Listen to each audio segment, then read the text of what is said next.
Who should teach life skills to the youth? What do you think? Put your ideas in the comments. I'm Nicolene Peck, and I'm a parenting expert. I also am an expert on education and life skills training. So this is going to be a fun video. We're going to talk about life skills, maybe give you some ideas about which ones you want to focus on, and then who should be the person that teaches life skills to our children.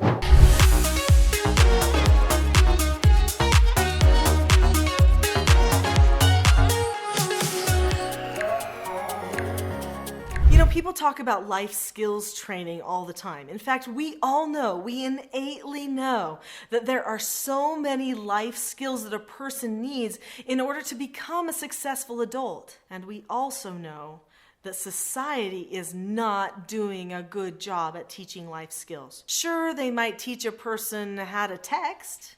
Society might teach a person how to set up an Instagram account. Society might teach a person how to work a digital television, and where those can be kind of life skills, in comparison to the ones that truly bring self-confidence, those pale by comparison. So who should be teaching those life skills? I want to talk about that, but first, I think it might be beneficial for you to know some of the important life skills that need to be taught to children. I've made a list of life skills, and I'm just going to read some of these to you. So, housekeeping, cooking, sewing, basic repairs, writing. Do they know how to write in a way where they can convey a message to someone?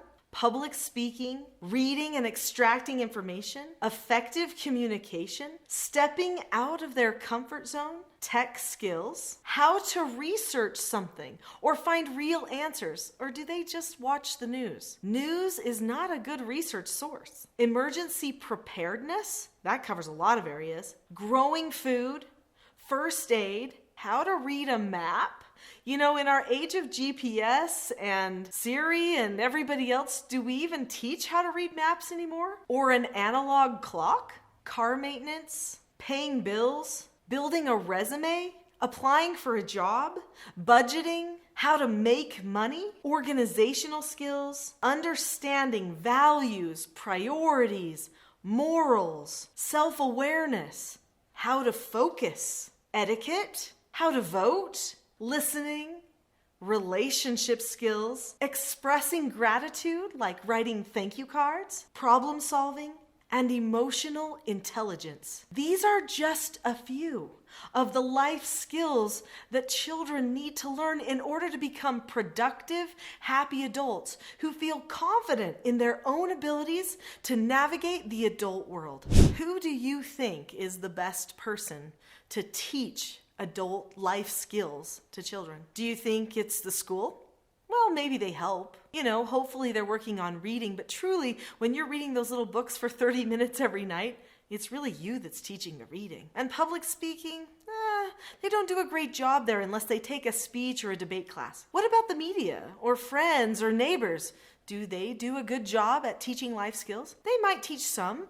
There might be some people at the church that give some life skills training, maybe a scout master. Scouts has historically been a great place for boys to fine-tune and learn some life skills they hadn't learned before. But if you haven't guessed it already, the ideal person for teaching life skills to children is parents. Doesn't that make sense anyway? I mean, when they were born, when their lives began, they came to us. They're parents. So someone must think that we have what it takes to prepare them to meet adulthood with confidence, to learn and grow and develop the skills they need for their lives. Well, we do. But sometimes we have to start learning ourselves if maybe there are gaps in our own life skills training. So why should parents be the ones that teach the life skills the most? Well, there are many reasons, but a few of those reasons are that parents historically have had the greatest bond with their children, and learning is best done through relationships. Also, when children hit troubles in their lives later, who do they come back to? Well, they come back to their families. And if their families have been the ones that have trained them in the first place, then all the more reason they will come back to family for the solution to their adult size problem. It creates a pattern for the child, a pattern of learning that they can always rely on for the rest of their lives. If they learn an adult skill through Google or online somewhere, okay, that's all right. But for all the answers to all their problems, for help with their relationships, is Google really the answer? Does Google really care about that person? No. In fact, if anything, Google exploits the person by selling them everything under the sun. No, that person needs someone who truly will nurture them and care for them. They need a family. They need a parent. So if the parent has always been the one who teaches the child adult skills, then when that child experiences something in their life that they've never met before, a skill that maybe they hadn't learned yet, they will come to the parent first for the solution to that problem. This brings them peace and security throughout their entire lives. I'm pretty sure I have missed some life skills in my big list that I shared with you. Can you think of any others? If so, put them in the comments below. I would love to hear some more ideas on life skills that people absolutely must know. If you've enjoyed this video, I'm pretty sure you're going to love my next video, which is how to improve emotional intelligence in children. Click on that link and I'll see you there.